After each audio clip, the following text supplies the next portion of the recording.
Hey guys, what's up? This is Andy from Empire Reviews, and sorry about the crappy audio quality. I was having technical difficulty with the regular mic I usually use, so unfortunately I have to use a built-in laptop mic for now. So, anyways, let's get right back on track. Today we are reviewing the film Hugo, which came out to theaters like 2.5 months ago on November 23rd, 2011. So I just now got a chance to see that, and people were asking me, "Oh, why don't you go see Chronicle?" But I would like to have gone to see that, but I know that'll be in theaters for like months, so I thought I'd better see this movie, Hugo, before it goes out of theaters. Anyway, so this movie was directed by Martin Scorsese, and I read a lot of other reviews and heard some critics what they thought about it, and they were like, "Oh, you shouldn't wait till you're in your 70s to make a kids movie." But contrary to all those opinions, I just don't really think this was a kids movie. It might have like appealed to kids with the animation or with the posters and stuff like that, and the fact that there was a kid in the movie. But I just didn't really get that feeling from this movie that it was supposed to be a kids movie. I think it was more meant for adults because there are some concepts and like values and stuff in the movie that just go way, I think would have gone way above their heads, and I think it more is directed towards the young adult and adult audience. So. Anyways, this movie also, it wouldn't be, I don't think it'd really be a kids movie because it's a little over 2 hours and it does drag on a little bit, but it definitely, in the end, brings, all the plot is brought together, and all the plot holes that I thought weren't going to be answered were definitely answered, so there you go.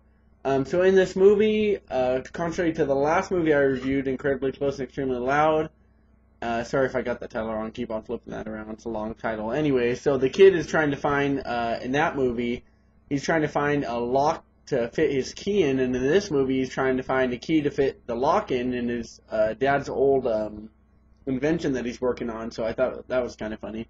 But so eventually, halfway through the movie, he does find the key that the lock fits in, and he powers it up, and it definitely opens up a whole nother can of worms that sends him on quite a few adventures. But like I said, this movie did drag on a little bit, but in the end, it was definitely a good movie.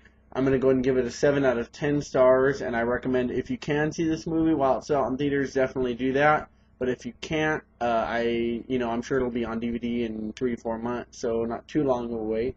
And also, what I liked about this movie is it definitely shows a history of older films, like films from, I'm talking from about 1902, 1905, 1910, stuff like that, before movies even had, sound to them and soundtracks and all that fun stuff. But definitely shows a history of that, so it was fun to be at the movies watching a movie about movies. So that was kind of cool and confusing. But also a couple of my favorite movies from characters from this movie. Sacha Baron Cohen, he plays the main character, the station inspector. And what's funny about his character in this movie is he got like injured during the war or something like that. I think it was World War I.